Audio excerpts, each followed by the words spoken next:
پوری دنیا کی نظریں اسلام آباد پہ ہیں، کیونکہ پچھلے چند دنوں سے اسلام آباد میں جو کچھ ہوتا رہا، جس طرح ایک سیاسی جماعت جتھا بند ہو کے اسلام آباد پہ پہنچی، جو صورتحال بنی، اس کا پاکستان کی ڈومیسٹک پولیٹکس پہ کیا امپیکٹ آئے گا، انٹرنیشنلی کیا حالات ہوں گے ایسے وقت میں جب بیلاروس کے پریزیڈنٹ پاکستان میں موجود تھے اور پاکستان کے ساتھ بیلاروس کے مختلف معاہدوں پہ دستخط ہو رہے تھے، اور ایک طویل عرصے کے بعد یہ ایک پیش رفت ہو رہی تھی بیلاروس کے ساتھ. اس کے ساتھ ہی ساتھ آج کے پروگرام میں ہم یہ ڈسکس کریں گے کہ اب یہ جو پاکستان کی سیاست میں یہ جو ایک فیکٹر ہے، جو جتھا بندی کا فیکٹر ہے، جو کلٹ فیکٹر ہے، اس کا فیوچر کیا ہے، کیا ریاست نے اسی کے ساتھ آگے بڑھنا ہے، کیا یہ جو ڈیل اور ڈیل کی باتیں چل رہی ہیں اس میں کتنی صداقت ہے، اور اس سے ہٹ کے اوورآل آنے والے دنوں میں کیا ہو سکتا ہے، کیا بانی پی ٹی آئی کا جو مقدمہ ہے وہ ملٹری کورٹس کی طرف جا سکتا ہے، امریکن کتنا انفلوئنس کر سکتے ہیں، ٹرمپ کے آنے کے بعد پی ٹی آئی پر امید کیوں ہے.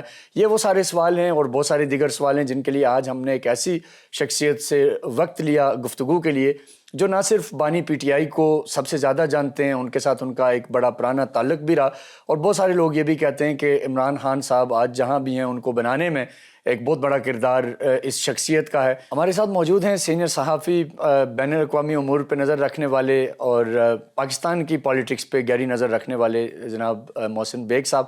سر، آپ کے وقت کا بہت بہت شکریہ، آپ نے اپنا قیمتی وقت دیا. میں یہ جاننا چاہوں گا ہمارے ناظرین کے لیے کہ خان صاحب کے ساتھ آپ کے تعلقات کے بارے میں جو زبان زد عام ہے کہ آپ ان کے بہت قریبی رہے، آپ نے ان کو بنانے میں بڑا رول پلے کیا، تو اس پہ میں چاہوں گا کہ ہمارے آڈینس کو تھوڑا سا بتائیں کہ یہ کیا سلسلہ تھا، کہاں سے شروع ہوا، اور وہ جو بشرا بی بی کا فکرہ آج کل چل رہا ہے، آپ یہ کس کو اٹھا کے لے آئے اور کیا کر دیا آپ نے؟ بہت شکریہ ڈاکٹر صاحب آپ کے آنے کا. اور پہلے میں ان کو جانتا تھا بہت، 2002 میں پھر ہمارے کچھ حالات آپس میں ٹھیک نہیں رہے. ٹھیک. 2002 کے الیکشن میں کچھ لوگ ان کو پارلیمنٹ میں لانا چاہتے تھے، ٹھیک. لیکن 2002 میں 2002 میں ان کے پاس سیٹ نہیں تھی. ٹھیک. لیکن اس وقت اگر آپ کو یاد ہو تو کافی جو لوگ تھے سنگل پارٹی والے، ان کو ایک ایک سیٹ دے کے پارلیمان میں لایا تھا، جس میں طاہر القادری صاحب بھی تھے اور بھی بہت سے لوگ ہیں. ٹھیک. اس میں ایک عمران خان بھی تھا. ٹھیک. تو مجھے عمران نے ریکویسٹ کی کہ آپ میرے ساتھ لنچ کریں، تو وہاں ہماری کچھ بات گڑبڑ ہوئی. میں لنچ چھوڑ کے آ گیا اور میں نہیں چاہ رہا تھا کہ یہ اس کو فری میں سیٹ دی جائے. پھر یہ جب 2013 کے الیکشن کے بعد اس نے مجھ سے رابطہ کیا، ادھر ہی آیا، یہیں بیٹھا تھا. ٹھیک. تو میں تھوڑا سا نون لیگ کے ساتھ نہیں چل پا رہا تھا، ٹھیک. وہ خاصے میرے اگینسٹ رہے. اوکے. تو میں نے اس کو سپورٹ کیا، اور ٹھیک ہے. پھر آن ورڈز اس کی جماعت میں بہت سے لوگ آئے، بہت سا کام کیا. ٹھیک. اس میں لابی کرنے میں، لوگوں کو توڑنے جوڑنے میں آئی تھنک آپ اس وقت متحرک رہے. دیکھیں، جو جرنلسٹ پالیٹکس میں نالج رکھتے ہیں لوگ، ان سے پولیٹیشین پوچھتے ضرور ہیں کہ سینیریو کیا بنے گا. سینیریو کیا ہے؟ تو میں اگر کسی کو کہہ دوں گی یہ سینیریو بنے گا تو وہ یقین کرتے ہیں، اور میں نے ان کو کہا کہ یہ اس سائڈ پہ آپ آ جائیں. ٹھیک. تو یہ کیونکہ ہمارے پنجاب میں اور پاکستان میں اوور آل لوگ جو ہیں پاپولر اور وننگ پارٹی کی طرف جاتے ہیں، لائلٹیز بہت کم ہے. ایسے ہی. پالیٹکس میں بہت کم ہے جو لوگ لائلٹیز پہ بلیو کرتے ہیں. یہاں اپرچونٹی دیکھتے ہیں اور سائڈ چینج ہو جاتی ہے. ان کا چانس تھا، ان کے ہاں بہت سے لوگ آئے، میرے تھرو بھی آئے، ویسے بھی آئے. ٹھیک. اور بس وہ جب تک وہ کیموفلاج کیے رکھا انہوں نے اپنا مین جو ان کا گول تھا آنے کے بعد، تو پھر تھوڑے سے اختلاف پیدا ہوئے تو وہ اختلاف برداشت نہیں کر پائے. وہ آپ کا 18 سے پہلے ہی پھر اختلاف ہو گئے یا 18 تک آپ ساتھ رہے؟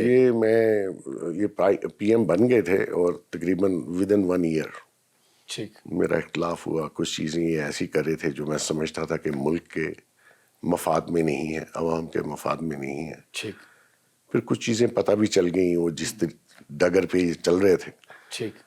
تو بس ایک دن اختلاف ہوا اور میں نے اس کو گڈ بائی خدا حافظ کہہ دیا. لیکن سر، ڈیسیژن میکنگ کون کرتا تھا عمران خان صاحب کے؟ جب وہ وزیر اعظم بن چکے تھے تو کیا وہ اس فیصلے جو بھی لیے جاتے تھے بزدار صاحب کو سی ایم بنانے کا، یا باقی فیصلے وہ ان کے اپنے تھے یا کوئی اور ان کو پش کر رہا تھا، چاہے وہ دوسری پاورفل طاقتیں کہہ لیں یا کوئی اور انہیں اس کے اوپر مجبور کر رہا تھا؟ یہ کیا تھا؟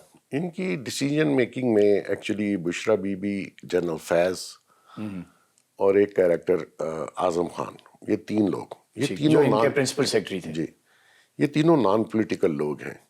عمران بھی ایز سچ نان پولیٹیکل ہے، اس کا بیہیویئر جس قسم کا ہے وہ پالیٹکس نہیں ہے. ہمارے ہاں وزاداری ہمارے کلچر کا ایک حصہ ہے، تو آپ فار گرانٹیڈ نہیں لیتے ہر چیز کو. جو آپ کے ساتھ لوگ چلیں، آپ کی جماعت میں ہوں اور گورنمنٹ میں آپ کے ساتھ ہوں. تو اس وقت بھی ڈیسیژن یہ تین لوگ کر رہے تھے. ٹھیک. اور وہ پورا ہاسٹیج تھا عمران، اور جو آج بھی ہے وہ اپنی عقل اتنی نہیں ہے اس کی. تو بس وہ ایک نہ ایک دن وہ تباہی ہونی تھی جو ہوئی، ٹھیک. اور اس کا اینڈ بھی یہ ہونا تھا جہاں پہ وہ آج ہیں. ٹھیک. تو سر یہ بتائیں کہ جو بشرا بی بی کے بارے میں ایک رائے یہ بھی ہے کہ شاید وہ ایک تو ظاہر خان صاحب کی اہلیہ تھی، وہ تو ایک فیکٹر تھا ہی تھا، لیکن اس کے علاوہ وہ شاید کچھ پریڈکشنز ایسی کرتی رہیں خان صاحب کو کہ یہ ہونے والا ہے، یہ ہونے لگا، یا اس نام والے بندے کو آپ پوزیشن دے دیں، اس نام والے کو نہ دیں. اس میں کتنی حقیقت ہے یہ؟ کیونکہ آپ ان چیزوں میں رہے ہیں، ایسا آپ ہی کو ہے جی، آئیڈیا. جب ان کو میجورٹی مل گئی جیسے تیسے بھی ملی، آپ کو پتہ ہی ہے. اب گورنمنٹ بنانے میں فارمیشن میں 1 ماہ لگ گئے. ٹھیک. اب 1 ماہ میں بہت سے لوگ ان کی جماعت میں ایسے تھے جو چاہتے تھے ہم سی ایم بنے، ٹھیک. اور جنہوں نے کئی لوگوں نے 2 الیکشن لڑے، قومی اسمبلی کا بھی اور صوبائی صوبائی اسمبلی کا کا، بھی. تاکہ اگر چانس بنے تو ہم سی ایم صوبے لگ سے. میں سی ایم بن جائیں. اور اس کی وجہ سے بہت سے لوگ لابنگ بھی کر رہے ہو اور آپس میں ایک دوسرے کے خلاف بھی چل رہے تھے. ٹھیک. تو ایک کریکٹر ہیں شیخ رشید صاحب، تو یہ بالکل ایسا واقعہ ہے کہ سارے لوگ، اب میرے خیال میں میجورٹی زندہ ہے. جی. وہ مجھے فون کر رہے تھے، میں فون نہیں اٹھا رہا تھا، میں ادھر ہی بیٹھا ہوا تھا. میں نے ایک ٹاک شو میں جانا تھا، میرے خیال میں 10 منٹ رہ گئے تھے. ٹھیک. تو وہ میرے گھر آ گیا. اس نے کہا مجھے وزارت دلواؤ، عمران کے ساتھ چلو. میں نے کہا یار ٹاک شو ہے، میں 10 منٹ پہلے تو کسی کو کہہ نہیں سکتا کہ میں نہیں آ رہا. ہاں. خیر اس نے ضد کی، اس نے اینکر سے بات کی کہ میں آپ کو ٹائم دوں گا. ٹھیک ہے، بیگ صاحب کو آج چھوڑ بیگ دو. صاحب کو میرے ساتھ جانے دیں. یہ میرے ساتھ گیا. ٹھیک. تو جو خان صاحب کا بنی گالا میں آفس ہے، اس کے پیچھے ایک ٹیرس ہے. وہ تصویر بھی میرے خیال جنگ میں اور حامد میر صاحب نے بھی جاری کی. تو میں اندر گیا تو ماحول بڑا خراب تھا. میں عمران کو لے کے پیچھے ٹیرس پہ چلا گیا. تو میں نے ان کو کہا یار کیا مسئلہ ہے آج کل، آپ تو آپ جیتے ہوئے منہ کیوں لٹکایا ہوا سب نے؟ تو کسی نے جواب نہیں دیا. تو میں نے خان کو کہا ذرا ٹیرس پہ آ جاؤ. ٹھیک. ابھی گورنمنٹ کے ڈیسیژن نہیں ہوئے تھے کہ سی ایم کس نے بننا، لیکن جیت ابھی نہیں چکے ہوئے تھے. تھے. تو میں نے خان کو کہا کہ یہ شیخ صاحب مجھے کہہ رہے ہیں تو ان کو کیا دینا ہے؟ تو اس نے کہا منسٹری تو دینی ہے. ٹھیک. کون سی دیں؟ تو میں نے کہا یہ پورے راستے میں مجھے کہتا رہا انٹیریئر دے دو نا. تو میں نے کہا انٹیریئر مانگ رہے. تو اس نے کہا انٹیریئر تو میں اپنے پاس رکھوں گا، ٹھیک. لیکن ان کو دے دیں. میں نے کہا چلے پھر ریلوے دے دیں، یہ پہلے ریلوے آ میں رہے ہیں. ہوئے اس کو. اس نے کہا وہ بھی کر لیتے ہیں، لیکن ذرا کسی سے اوپینین لے لو لیگل کہ جو ریزرو سیٹ پہ اگر کوئی جیتا ہے تو وہ سی ایم بن سکتا ہے یا نہیں بن سکتا. اچھا، یعنی ریزرو سیٹ جن کو پارٹی دیتی ہے جیسے. جو بن گئے تھے ریزرو اوکے سیٹ پہ. اوکے. تو میں نے کہا کس کے بارے میں پوچھنا؟ اس نے کہا یاسمین راشد. تو اس نے کہا جی 2 ماہ کے لیے بنائیں یاسمین راشد کو، اوکے. اور اس کے بعد مجھے الیکشن لڑوائیں صوبائی اسمبلی کا اور میں سی ایم بنوں. شاہ محمود کہہ رہے ہیں. شاہ محمود. اوکے. تو میرا ایک جاننے والے، میں سمجھتا تھا وہ دوست ہے لیکن وہ شاید کسی کے بھی دوست نہیں ہے، بابر اوان صاحب. ٹھیک. انہوں نے زندگی میں کافی، میں نے ان کی فیور کی.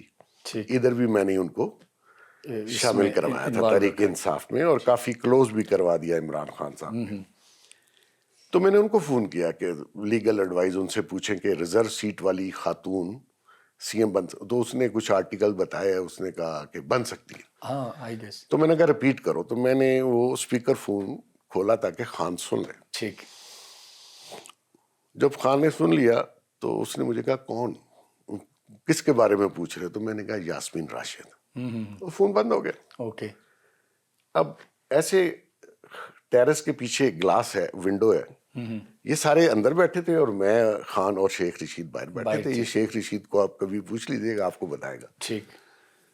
تو جب میں اندر آیا تو سارے مجھ سے لڑنا شروع ہو گئے، کیونکہ میرے وہیں بیٹھے بابر رحمان صاحب نے ٹویٹ کر دیا میرا نام لے کے کہ سی ایم. تو انہوں نے کہا یار تو ہمارا دوست ہے کدھر وہ یس. میں نے کہا بھائی میں نے نہیں, اس نے اوپینین پوچھا ہے, میں نے صرف لیگل اوپینین لیا ہے. تو بہت سے لوگ صبح, میں نام اس لیے نہیں لیتا کہ وہ بھی ابھی ادھر ہی ہے, میرے گھر ناشتے پہ میرے اٹھنے سے پہلے بیٹھے ہوتے تھے کہ ہمیں سی ایم بنواؤ.